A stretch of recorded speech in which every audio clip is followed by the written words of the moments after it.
Muy buenas noches, gracias que nos acompañan este viernes, que es un viernes importante, es el Día de la Lengua Materna. Y hoy nuestra mesa es sobre este tema, el Día Internacional. ¿Se ha puesto usted a pensar cuántas lenguas se hablan en el país? ¿Se ha puesto a pensar si usted tiene una idea de esto, qué puede significar en cuanto a la diversidad que tiene este país? Pues bueno, hoy vamos a hablar de eso, además con personajes que ahora sí que nos invadieron, porque todos son oaxaqueños. Entonces, ya le contaremos al rato, denos tantito tiempo, antes le informamos de algunas cosas para que nos acompañe. A ver, asuntos que vale la pena detenerse en este viernes. El 2 de marzo, o sea, a la vuelta de la esquina, va a iniciar algo que no perdamos de vista, el censo que el Instituto Nacional de Estadística y Geografía realiza cada 10 años para saber quiénes somos, cuántos somos. Y se acuerda usted hace algún tiempo con la publicidad que decía, y los papás, decían los papás, ahora serían los papás y las mamás, ¿qué hacen? Bueno, son alrededor de 151,000 representantes del INEGI que van a recorrer localidades, colonias y calles de todo el país para tratar de llegar, van a llegar a 45 millones de hogares. Hay algo que es importante sobre el censo. Por primera vez se hará un registro de la ubicación de personas en situación de calle. Preguntas relacionadas con movilidad, ubicación de centros de trabajo y escuelas, estadísticas sobre población, afrodescendientes, grado de discapacidad de las personas. El censo se hará por medios electrónicos, también va a incorporar nuevas medidas de seguridad y algo muy relevante es que más mujeres van a participar en el levantamiento de encuestas.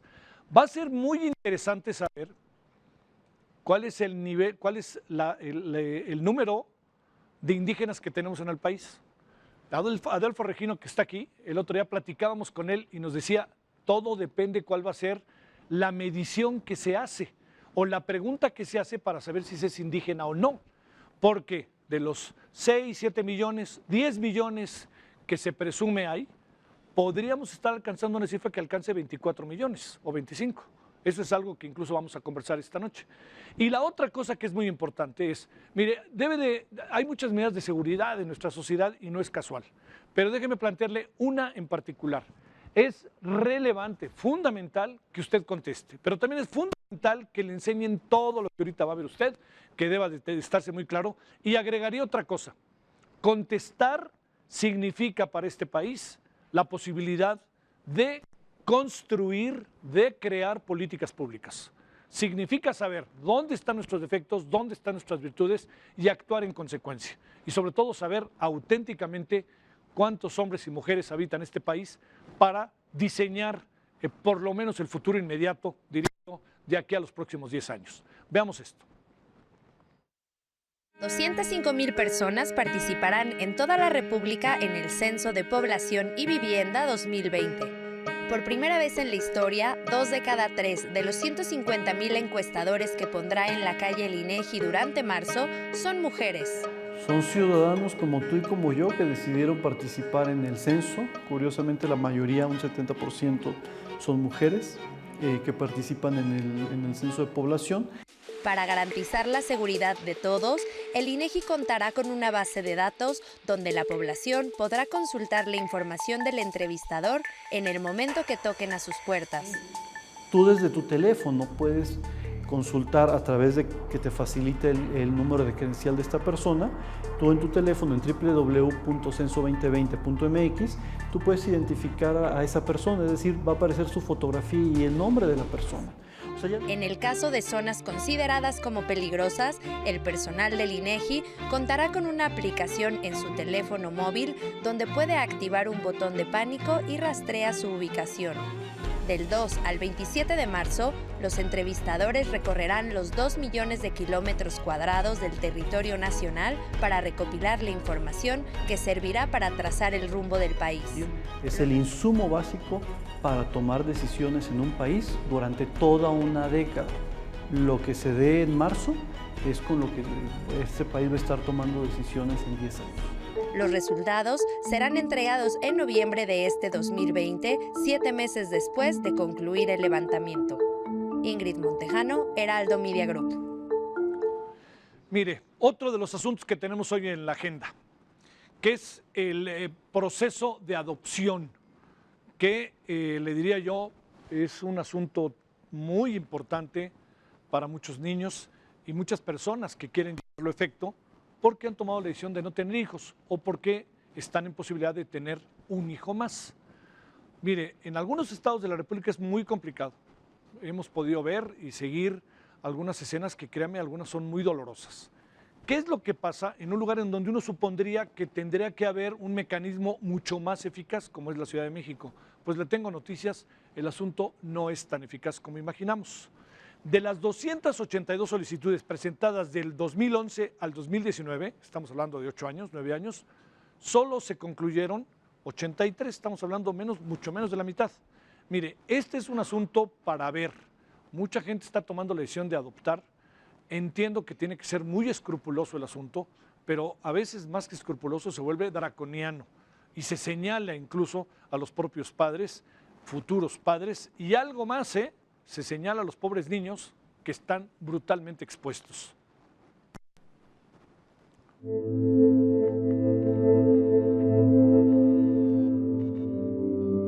Durante los últimos 5 años, solo el 30% de las solicitudes de adopción en la Ciudad de México han sido concluidas. Esto debido a un proceso burocrático que hace a los solicitantes desistir. Que es absurdo que en un lado tengas niños y niñas que están necesitados de cariño, de amor, de afecto y de familia. Del otro lado tengas a familias que quieren otorgarlo y en medio tengas un trámite burocrático que lo impide. Para evitar que los solicitantes renuncien al proceso, en el Congreso de la Ciudad de México se plantea una reforma a la legislación para agilizar las adopciones, en cuyo trámite están involucrados la Fiscalía, el Poder Judicial y el Sistema para el Desarrollo Integral de la Familia, DIF. Cuando pasa de una instancia a otra en el tribunal, toman meses. Eso es lo que es muy triste, ¿no? Porque muchas veces por eso no se lleva a cabo la adopción. O sea, hay que eficientarlo de todas las maneras posibles para lograrlo. Y para eso tiene que existir una ley. De las 282 solicitudes de adopción presentadas ante el DIF de la Ciudad de México, solo 83 llegaron a concluirse del año 2011 a 2019. En tanto, el sistema DIF de la Ciudad de México cuenta con 637 menores institucionalizados en casas hogar, de los cuales 90 se encuentran en proceso de pérdida de guarda y custodia y 26 están liberados jurídicamente y son susceptibles de adopción. Solo pueden ser adoptadas niños y adolescentes, una, que estén liberados jurídicamente. Esto es decir, que ya se haya roto el vínculo jurídico con su familia de origen. Por ejemplo, hay niños que llegan de 5 meses a una casa cuna y después hasta los 5 años pueden entrar en adopción. Las autoridades del DIF apuntan que es necesario agilizar la labor de los jueces del Tribunal Superior de Justicia y establecer tiempos límites para que los niños estén liberados y el Comité Técnico de Adopciones pueda asignarles una familia. Hemos hecho esfuerzos muy importantes en donde lo que buscamos es abreviar toda aquella burocracia que estorba para que un niño tenga una familia. Si esta ley logra superar ese obstáculo, me parece que será una de las mejores leyes que tendrá la ciudad.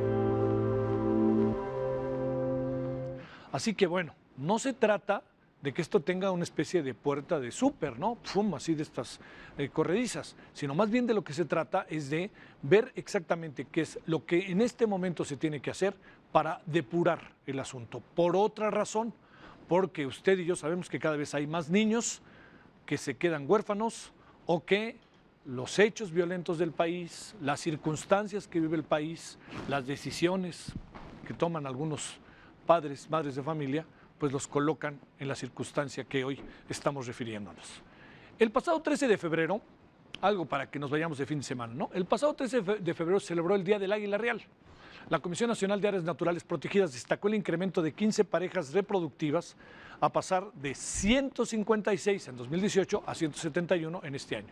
La especie está en 31 áreas naturales protegidas donde las comunidades realizan acciones de conservación.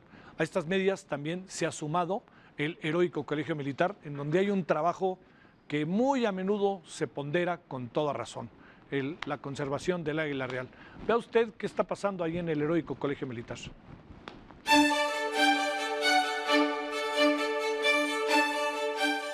Imponente en su vuelo como símbolo en el escudo nacional de nuestro país, y aunque es un emblema de la fauna nacional, el águila real está en peligro de extinción. Actualmente se estiman menos de 150 nidos de este símbolo mexicano en áreas naturales protegidas. Parte de los esfuerzos para su preservación se realizan dentro del heroico Colegio Militar de la Ciudad de México. Todas las aves que llegan a este centro son producto de los decomisos que realiza la Procuraduría Federal de Protección al Ambiente, Secretaría de Medio Ambiente y Recursos Naturales. Estas aves llegan algunas en malas condiciones, clínicas o físicas. Al Centro Nacional de Control y Protección del Águila Real llegan para ser atendidas y posteriormente prepararlas para la liberación en su hábitat. Empezamos a hacer el examen físico general, tomamos radiografías para evaluar que no tengamos fracturas o alguna lesión importante a nivel órganos, a nivel sacos aéreos o pulmones. En la boca evaluamos el estado de hidratación también, se evalúa la coloración de las membranas mucosas. El cuidado lo realizan con extrema precaución y con el respeto que esta ave simbólica merece. Pues significa mucho para mí porque, como usted lo dice, es nuestro símbolo patrio y viene, ¿no?, desde nuestras culturas prehispánicas.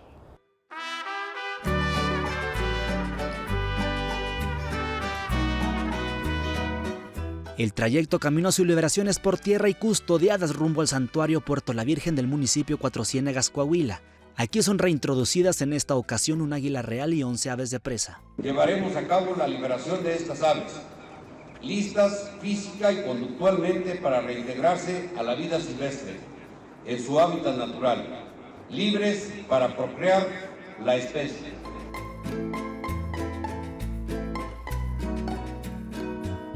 Estas águilas se reintegran para volar y cruzar los cielos de Coahuila, donde serán monitoreadas por el ejército mexicano y con ello contribuir a la reproducción de esta especie en peligro de extinción que desde tiempos prehispánicos representa a nuestra mexicanidad. Antonio Anistro, Heraldo Media Group.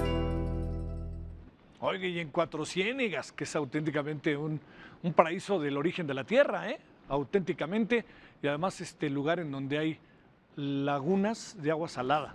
Es una cosa, si no conoce por ahí, adelante de Monclova, no se lo pierda, ¿no? Allí en Cuatro Ciénegas, el hábitat natural. Bueno, vamos a cerrar, antes de irnos con nuestra mesa de esta noche. Fue puesto en órbita el primer nanosatélite mexicano, es un logro de estudiantes del estado de Puebla. Vea usted, ojo, la importancia de las universidades, la importancia del conocimiento, la importancia de la investigación, la importancia de que estos proyectos sean aprobados en toda su dimensión y no menospreciar lo que las universidades del país pueden hacer para la transformación del país. 5, 4, 3, 2, 1, 0. Ignition, liftoff.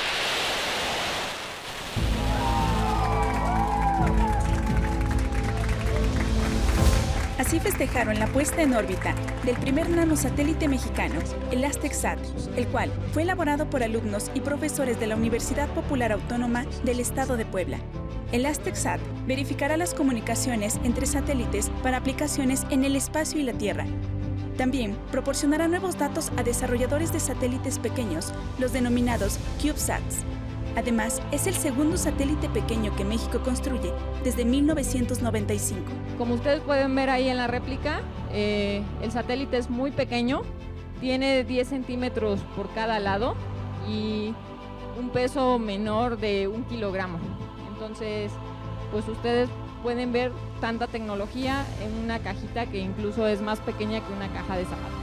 El nanosatélite fue lanzado el 5 de diciembre a bordo de una misión de reabastecimiento de SpaceX para la NASA y fue entregado a la Estación Espacial Internacional. El proyecto tuvo un costo aproximado de $600,000 entre aportaciones de la OPAEP, la NASA, la Agencia Espacial Mexicana y el Consejo Nacional de Ciencia y Tecnología. Participaron más de 60 personas, incluyendo 28 estudiantes de Ingeniería Aeroespacial, Mecatrónica y Diseño. Hay 60 personas que han estado participando en el proyecto y prácticamente el 50% de estas personas pues hemos sido mujeres. El satélite estará en órbita entre 3 y 6 meses. Posteriormente, volverá a la Tierra por medio de la atracción gravitacional. Estamos demostrando que sí podemos y estamos dando el mensaje de que no nos tenemos que rendir, o sea, somos personas que tenemos sueños y aspiraciones y pues no nos vamos a derrotar tan fácil. Heraldo Media Group.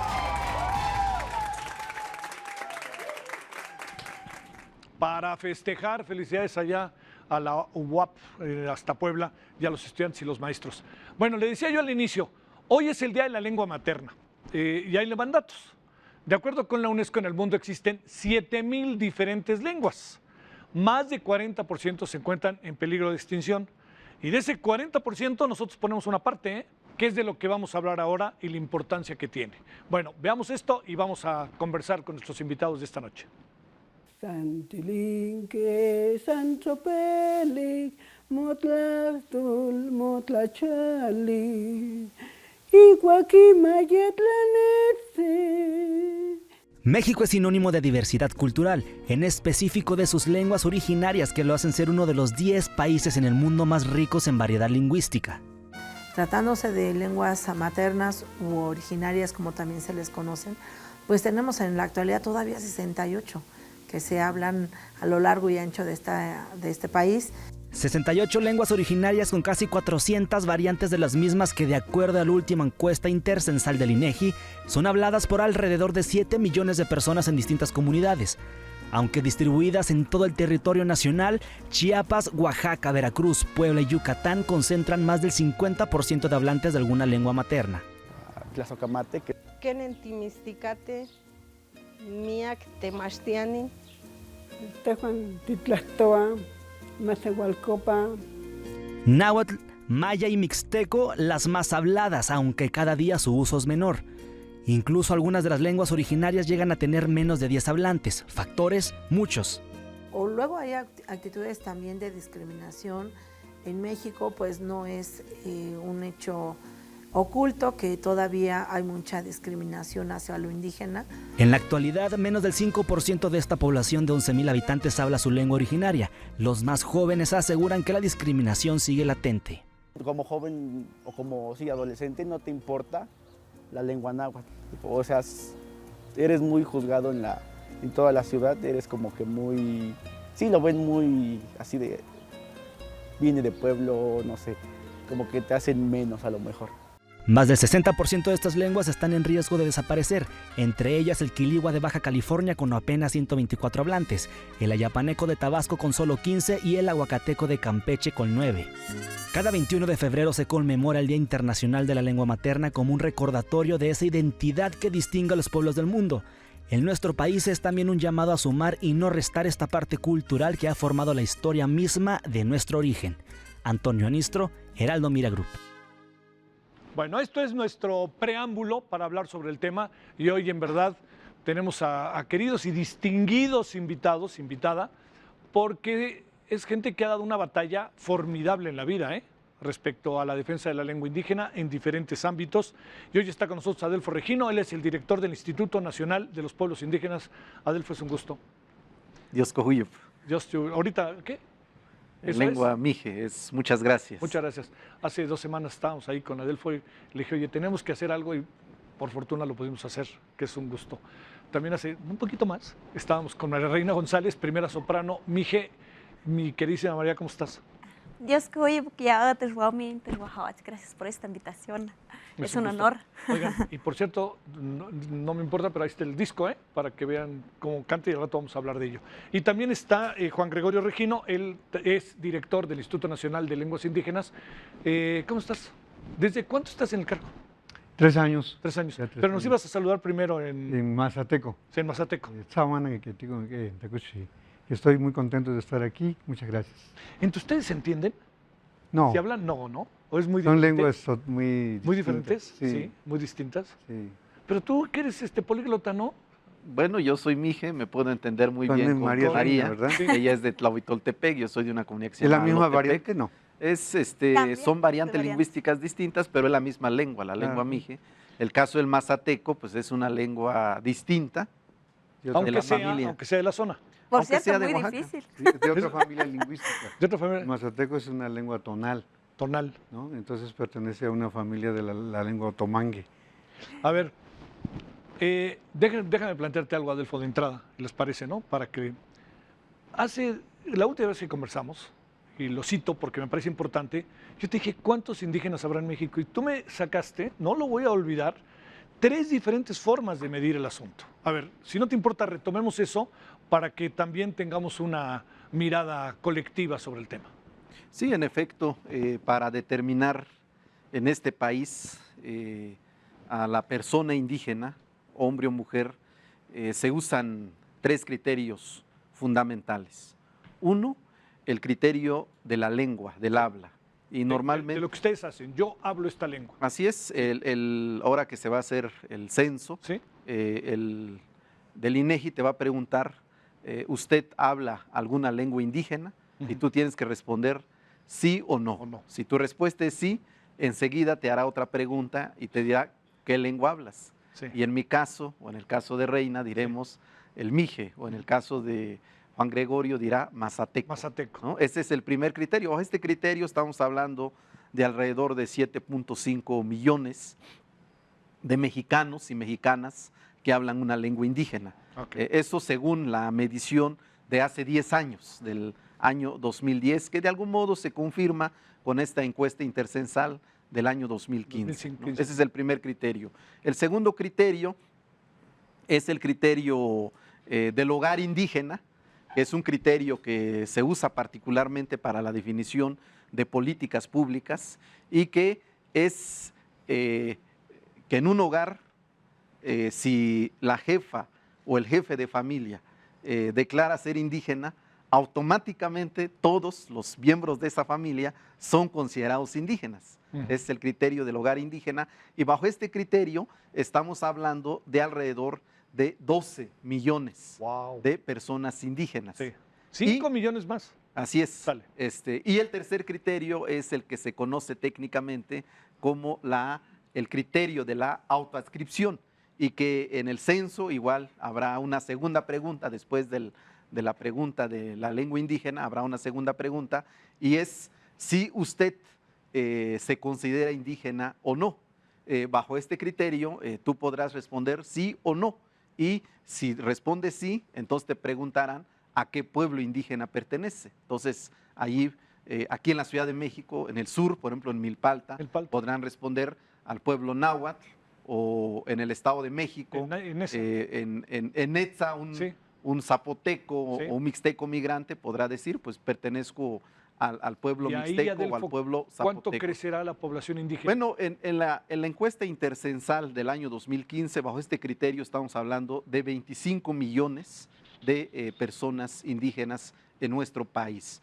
Como podrás darte cuenta, Javier, pues tenemos, desde luego, estamos hablando de la cuarta parte de la población. Un poquito nacional. menos de la cuarta parte. Sí, así es. Pero oye, estamos hablando de 25 millones. Es muchísimo, es por cierto la población indígena más grande en toda América Latina, incluso hay países en América Latina que tienen 8 millones, 15 millones de personas. Bueno, estamos hablando de una proporción absoluta muy alta de población indígena en el continente americano, por un lado, pero también te puede dar un indicativo de hasta qué punto se ha ido perdiendo la lengua indígena, porque de 25 millones de personas que pertenecen a un pueblo indígena, solo 8 millones hablan la lengua indígena. Eso significa que alrededor de 16, 17 millones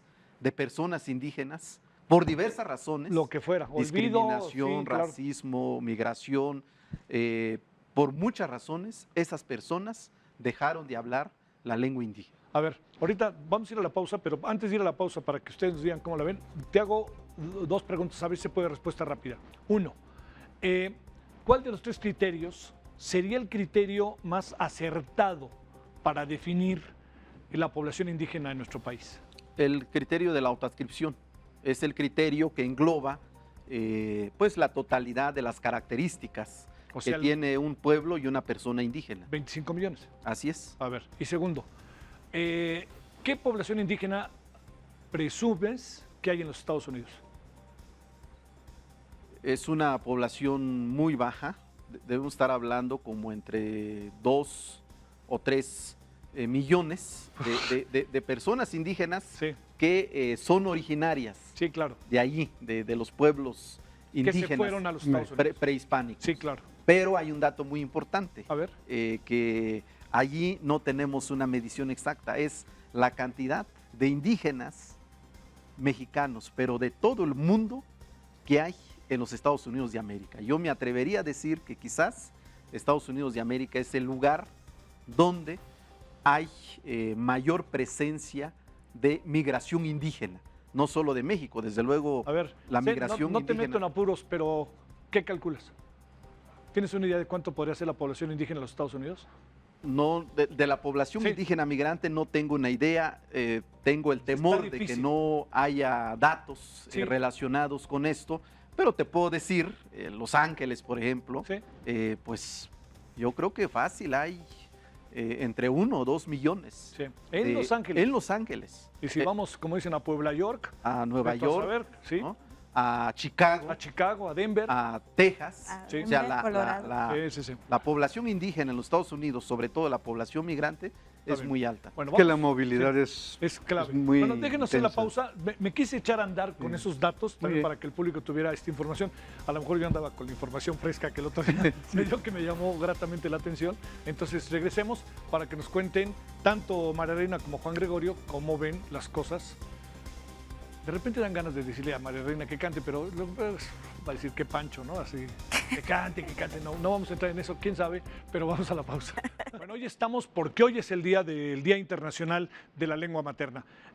Adolfo Regino nos planteaba una serie de cosas respecto a números que son muy importantes. Y a ver, María Reina, tú, yo te diría, en función de todo eso, ¿cómo se vive como soprano, primera soprano, el asunto del indigenismo? Pues ¿O de lo indigenismo dije bien? ¿Sí? O lo indígena. O lo De lo indígena, indígena. ¿verdad? Sí, Creo lo que hoy en indígena. día mejor. lo indígena es Sale. lo más- A ver, María Reina. Creo que en esta parte es como poder expresar a través de la música el canto, pero canto en lenguas de nuestro México, pues ha sido algo muy importante en mi carrera, pero también el poder ver a los niños, a los jóvenes, hasta los mismos papás, ¿no? Que tengan esas ganas de enseñarle a sus hijos, de decir, yo quiero hablar una lengua, yo quiero cantar como tú, que los niños de repente dicen, yo quiero cantar como tú, pero me gusta que cantes en mije o en otras lenguas, ¿no? También hay esa parte en donde he visto que valoran más, desde el año 2019, que es el Año Internacional de las Lenguas, y pues qué gusto que estamos los tres aquí, que justamente Aunque echaron creo un montón oaxaqueño, ¿eh? puros oaxaqueños, pues es un honor, ¿no? Así como dice aquí mi disco, orgullosa soy raíz, orgulloso estamos de nuestras raíces, porque realmente es parte de lo que hay que mostrar que hay en México, y por qué no, en maya, en mije, en mixteco, en zapoteco y en náhuatl. ¿Qué pasa cuando cantas en el extranjero? En esta parte yo fui a cantar a Chile. Sí. Y qué barbaridad, ¿no? Me decían, ¿esto existe en México? Porque normalmente conocen el mariachi. Claro. Sí, claro, es signo de Conocen identidad también. Así es, claro. Entonces, cuando yo empecé a cantar en mije, decían, esto es lo que tienen que conocer fuera del país, fuera de México. ¿Por qué? Porque es de lo que nos enseñan, bueno, en este caso, en nuestra casa, en nuestros hogares, en Oaxaca, que realmente nuestros papás son los que nos enseñan a hablar desde pequeños, ¿no? Pero hay otras personas que no tuvieron esa oportunidad, por como decía aquí el maestro Regino, Adelfo, que a nosotros de repente nos dicen, tú ya no hables tu lengua porque, no vas a tener la oportunidad de trabajar en este caso. Sí, en este caso yo tuve esa parte, yo creo que en donde alguna vez me dijeron, tú te vas a quedar y aquí vas a trabajar, ¿no? En algún momento lo platicábamos cuando yo trabajé en casa. Sí, hubo personas y yo decía, bueno, yo salí de mi casa para poder dar a conocer lo que es de nosotros, la riqueza cultural que hay en México. Oye, ¿cantas canciones populares mexicanas o la mayoría de las canciones o las canciones que cantas son originales? La mayoría son originales, en este caso son poemas de la maestra Irma Pineda, del maestro Juan Gregorio, Sí. de otros compositores oaxaqueños como mi abuelo de corazón, que le digo Palemón Vargas, que compone canciones en Mije. Y también, pues, esta música que yo canto es una fusión de música clásica, jazz contemporáneo con las lenguas originarias. Oye, una cuestión más en este momento. ¿Sientes que hay discriminación, distancia, sorpresa, o qué sientes que hay de parte de este mundo tan contundente de las grandes ciudades, este mundo tan dividido en nuestro país? ¿Qué acabas de sentir cuando de repente estás en el Zócalo, para decirlo algo, ¿no? O en un auditorio. ¿Qué alcanzas a apreciar y a sentir ahí? Eso es algo que yo siempre he dicho, que cuando nosotros estamos orgullosos de nuestras raíces, te ven de alguna manera empoderada y ven que tú tienes una herramienta más, Sí. tienes esa facilidad de hablar otros idiomas. Mucha gente me dice, yo quisiera hablar y cantar en varias lenguas, Sí, claro. pero no puedo porque no tuve esa oportunidad. Y es eso, depende de nosotros si demostramos que nos sentimos orgullosos de nuestras raíces. No hay nada ni nadie quien te diga todo lo contrario. Bueno, a ver, Juan Gregorio, ya vimos la parte musical, los números presumibles. A ver, nomás una última pregunta, Adelfo. ¿Cuántos millones de indígenas crees que nos van a decir en el segundo semestre del 2020 que hay en el país con base en el censo? ¿Presumes algo? Una proyección. Una proyección. Lo diría como proyección. Pues mira, yo creo que estaremos, hablantes de lenguas indígenas, yo creo que estaremos entre 8 o 10 millones. Sí. Esa es mi lo que hipótesis, presumes. porque se ha dado en algunos casos de que por esta historia de discriminación, de racismo, la gente, aunque habla el mije o el mazateco, o el mixteco, o el náhuatl, dice que no. Sí. Pero ahora lo que se ha dado en estos últimos años es una mayor sí. emergencia y un mayor aprecio hacia la diversidad cultural y lingüística de nuestro país. Sí. Y creo que en el caso de la autoadscripción el dato se va a confirmar. Estaremos hablando entre 25 o 26 millones de indígenas mexicanos. Retomaremos lo que dice María Reina, que es el tema del orgullo, ¿no? Que empieza a ser. A ver, quedamos para este lado, Juan Gregorio. Sí. Hemos hablado de acá las lenguas. ¿Cuántas hay? ¿Qué anda pasando con ellas? Sé que a menudo te preguntan lo mismo, ni hablar. Eso te pasa por estar en el cargo en el que estás, pero sobre todo tratar de tener un interés real por el asunto. Sí, claro. A ver. Sí, yo creo que estos datos con los que iniciamos hablando son importantes. Me parece que nos plantean también retos, compromisos y sobre todo también políticas públicas, porque algo que es deseable es que las lenguas indígenas, en lugar, digamos, de bajar el número de hablantes, tenemos que buscar que se supere, que se incremente. Ahorita la tendencia ha sido la disminución de hablantes, sí. El riesgo en que se encuentran las lenguas indígenas, la amenaza que están sufriendo. Entonces esos son fenómenos muy fuertes que no solamente se viven en México desafortunadamente, sino es un asunto mundial. Entonces lo que tenemos que hacer es cómo contrarrestar ese exterminio, esas políticas de exclusión, de discriminación, de indiferencia que hay hacia estas lenguas.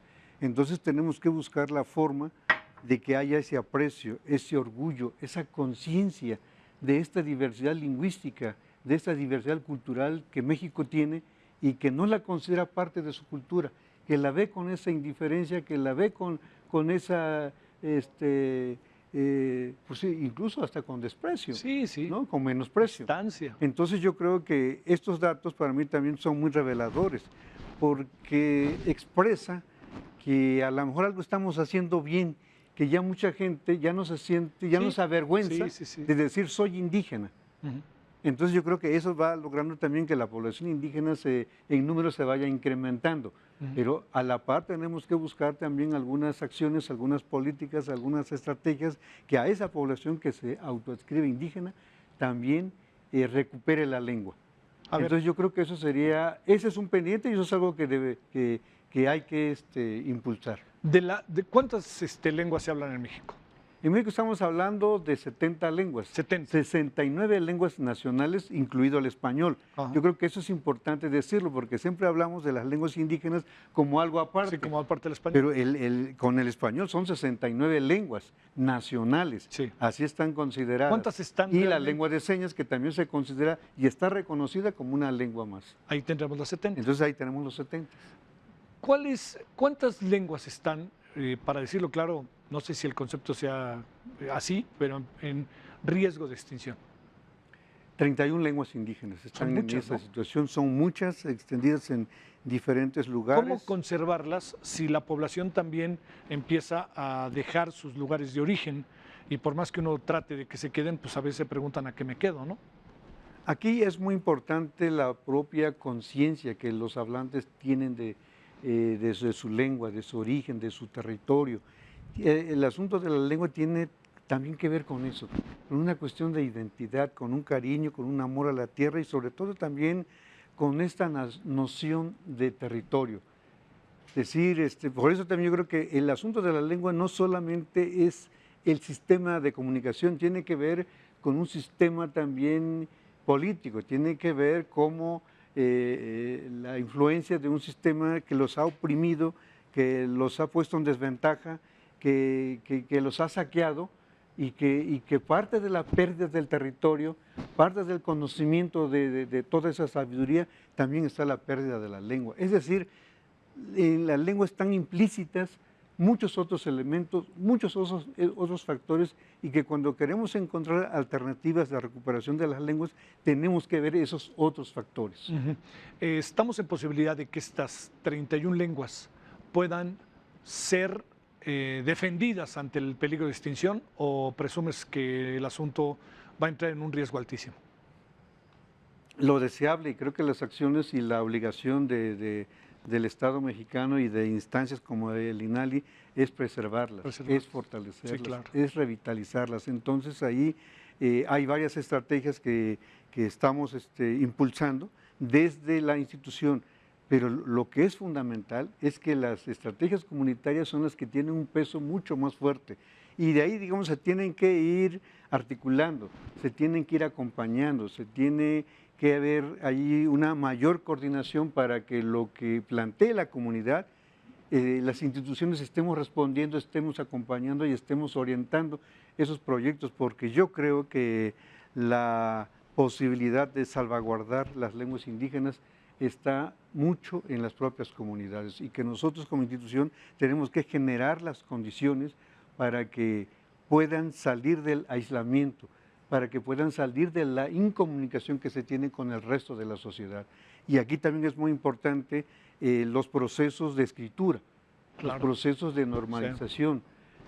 Creo que son fundamentales porque la escritura de alguna forma también se queda plasmado, queda registrado y se puede poner en diferentes formatos, ya sea en libros, ya sea en animaciones, en video, en radio, en fin. Hay muchas formas hoy en día, aprovechar la tecnología para poder presentar, para poder ahí expresar pues estas formas de escribir las lenguas. Además, yo creo que las comunidades también, si bien es cierto que la oralidad es a través de esa forma como se han mantenido, hoy en día no pueden sustraerse también de la escritura. Claro. Y la escritura hoy en día también es un elemento fundamental que acompaña a la oralidad y que juntos tienen que ir haciendo una alianza para justo contrarrestar este proceso de deterioro de las lenguas indígenas. A ver, dos asuntos, Adelfo.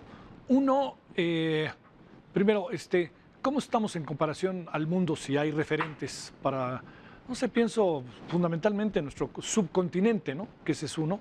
Y dos, a ver, ustedes, digamos, en lo que ustedes llevan, en donde están, digo, no es una pregunta tan obvia, ¿eh?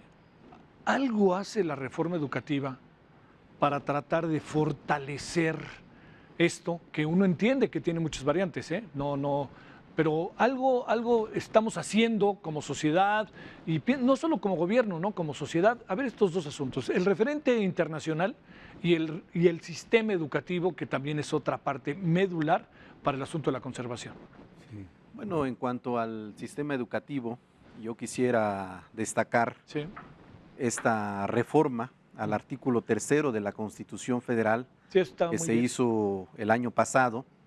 Es una iniciativa que envió el señor presidente de la República, el licenciado Andrés Manuel López Obrador, y en donde por primera vez en la historia de este país se reconoce la lengua indígena y que ésta figure en los planes y programas de estudio.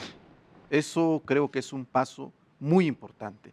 Y lo segundo es que se incorpora como un principio de todo el sistema educativo nacional la cuestión de la pluriculturalidad. Esto de reconocernos como un país diverso en lo étnico, en lo cultural y en lo lingüístico. Creo que este es un paso muy importante, que desde luego esto tendrá que concretarse ya en políticas y en acciones específicas. Creo que ese es el desafío que tiene este gobierno, porque decía un lingüista de la UNAM que la educación indígena es un mito, como el mito de Santa Claus.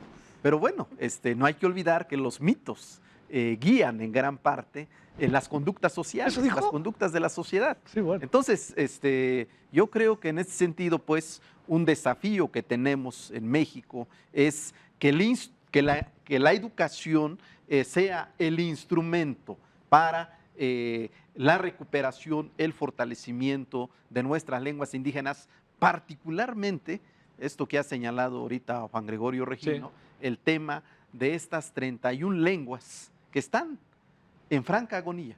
Creo que ese es el desafío que tenemos en este momento. A ver, y te planteaba el tema internacional, es decir, ¿qué hacen otros países? Pienso en Bolivia, ¿no? Pienso en Perú, dos países que tienen un origen indígena. Bueno, el propio Chile, ¿no? Que también yo creo que por eso maravilló tanto María cuando fue, ¿no? Sí, bueno, en Chile se habla el mapuche. Mapuche en Chile y en Argentina.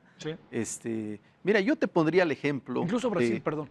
Brasil, yo te pondría el ejemplo de los maoríes, tanto de Australia como Nueva Zelanda. El maorí es una lengua que prácticamente se estaba extinguiendo. Entonces ellos, a través de una estrategia que se conoce como nidos de lengua, han logrado revertir esta situación de deterioro de la lengua maorí, y ahora la lengua maorí es hablada con un mayor número de hablantes. Esto es un ejemplo muy importante. Lo están haciendo también en Europa. Pongo el caso de los samis, que están conocidos comúnmente como lapones. Ellos están en Noruega, en Suecia, Finlandia y en Rusia. Y bueno, también los samis, al igual que los inuits de Groenlandia o los inuits de Alaska o Canadá, están en este proceso de recuperación de sus lenguas, usando como principal instrumento el tema de la enseñanza. Y bueno, el caso que señalas, creo que son casos muy emblemáticos. El caso de Bolivia, creo que en ese sentido el presidente Evo Morales hizo un gran trabajo para recuperar y fortalecer la lengua quechua, la lengua aymara, que son las lenguas mayoritarias que se hablan en Bolivia, en Perú, en Ecuador, ¿no? En toda esta cordillera andina, y que bueno, pues han hecho no solo reformas de carácter jurídico, que creo que en ese camino vamos aquí en México, sino acciones específicas, siempre en un marco de coordinación con la sociedad, porque los medios de comunicación y otras instancias pues están en manos de la sociedad, y desde luego con la participación de los propios pueblos indígenas. Sí, que eso es clave. María Reina, a ver, esta otra parte que tiene que ver con cómo recuperar, cómo lograr levantar al máximo la poesía, la música originaria. ¿Cómo ha sido ese trabajo tuyo como para ir, te diría yo, viendo, recorriendo Oaxaca, y a lo mejor con el reto de tener que cantar en otra lengua, ¿no? Pues estamos hablando de que, bueno, aquí los maestros dicen que tiene que ser en la comunidad. Es que realmente yo acabo de regresar de la sierra y de repente a veces es muy triste ver a los niños que ya no están hablando nuestra lengua y de repente decirles, bueno, ¿por qué no estás hablando? Es que mamá no me... O sea, como que ellos mismos están hablando el español y no le están enseñando a sus niños, ¿no? Entonces, parte de lo que se está haciendo, por ejemplo, en nuestra comunidad es que en las escuelas, de lo que estaba hablando aquí, el sistema educativo. en las escuelas, pues los niños canten en nuestra lengua, que puedan en las agencias, en todas las escuelas, en todas las agencias, puedan cantar en nuestra lengua. Yo acabo de hacer una canción para el medio ambiente allá en mi comunidad y pues esto de ejercer un cargo también de usos y costumbres allá, pues me ha ayudado mucho a ver qué es lo que hay, qué es lo que no hay y qué es lo que hacen los papás, que creo que también es parte, es desde la casa de donde uno tiene que enseñarle a sus hijos para que puedan seguir hablando el español. En este caso, el español, la lengua indígena. Sí. En este caso, en la música, creo que el poder enseñar en otras lenguas, yo he tenido la fortuna de poder tener a muchos amigos, a personas que de repente me dicen, bueno, ¿por qué no cantas en nuestra lengua? ¿No? Sí. Es un reto muy grande cantar en varias lenguas. Y más en la lengua del Señor, ¿no? Aquí tuve el maestro ha de recordar que yo quería cantar en su lengua. Me costó mucho trabajo porque, como decía él, hay veces ¿Pudiste que no. o no? No. Sí. Para ser sincera, no. Oye, y todos están en el mismo estado, ¿no? Qué cosa tan fuerte, es. ¿verdad? Entonces, pero el respeto que hay que tenerle a las lenguas originarias, detrás de María Reina siempre he dicho que hay personas que me están enseñando, en este caso, ¿no?, de la maestra Irma Pineda, en zapoteco. Yo no hablo zapoteco, hablo mije, ¿no? Y ella por teléfono, ahí me decía, ya lo puedes cantar, ya te entiendo, ya te va a entender mi comunidad, ¿no? Entonces, como que ese es el reto y eso es lo que yo les quiero decir a los jóvenes, a los papás, a los niños, que sí se puede. Es cuestión también de querer hacerlo, el ver que nosotros tenemos esa posibilidad de hablar tantas lenguas que hay en México. Sí. Oye, ¿cuáles son los principales temas que cantas? Porque acá se canta, también hay como mucho el tema del amor, así, pero hay mucho la naturaleza, aparece constantemente en lo que tú cantas.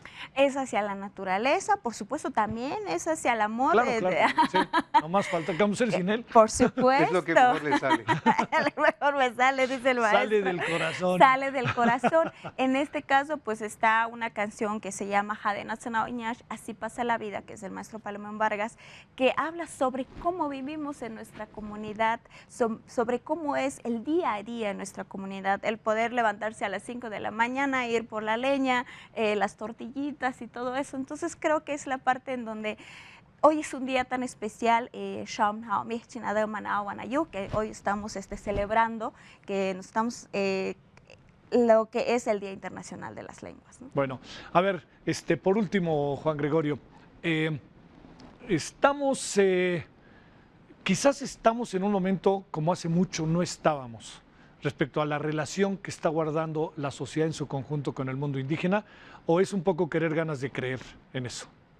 No, definitivamente yo creo que estamos en otros tiempos y hoy en día... O sea, a ver, de lo que recuerdas hace 10 años a lo que estamos viviendo ahora, ¿sí hay un cambio? Yo creo que se han abierto espacios importantes, pero yo creo que tampoco ha sido gratis, o sea, es más bien propuestas de música, de canto, de ciertos proyectos importantes que los pueblos indígenas vienen empujando, es lo que ha permitido que se abran las puertas. Hay toda una militancia que creo que eso es fundamental también, ¿no?, dentro de los propios hablantes de lenguas indígenas, es decir, se puede, vamos a hacerlo, vamos a proyectarnos. Esto, María Reina es un ejemplo de esa proyección y de esa generación de indígenas que le apuestan a la diversidad, que le apuestan a posicionarse en la sociedad nacional, en la sociedad global, con propuestas innovadoras, porque además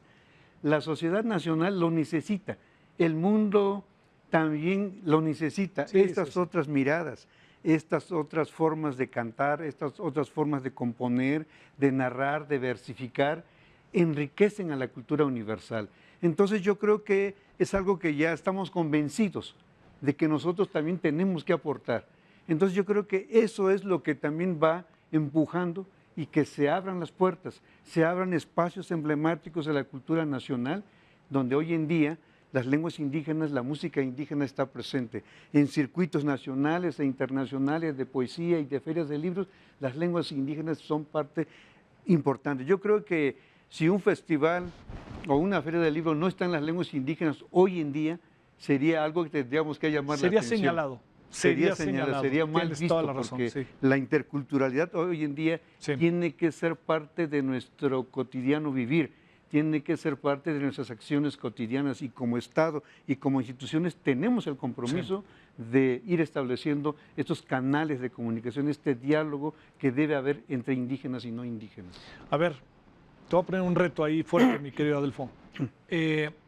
Haznos una reflexión, aunque sea breve, porque queremos poner a María Reina, que al final tenemos un video para que la veamos, pero así muy en breve para que lo podamos poner, una reflexión sobre el tema justicia indígenas. Sé que es un asunto que has trabajado, al igual que todos ustedes a lo largo de su vida, pero una reflexión, aunque sea de 30 segundos, algo que pensemos sobre ese tema.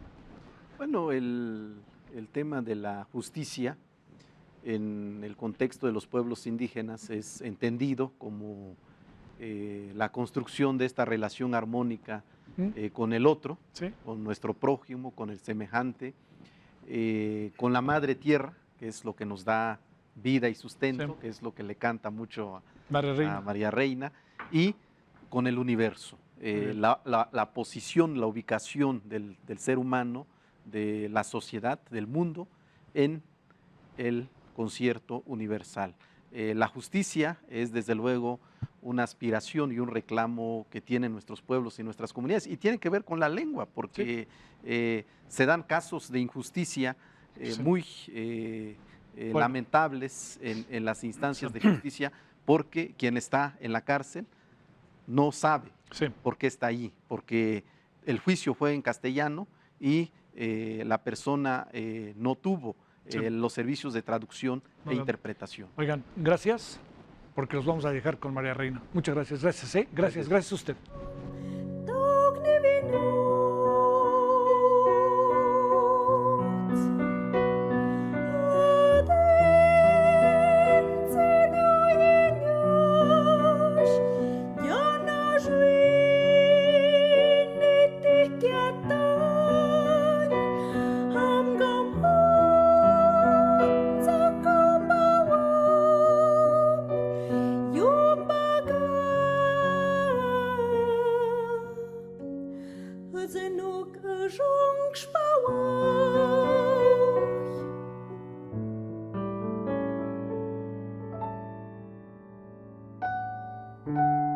Así pasa la vida, así pasan los años.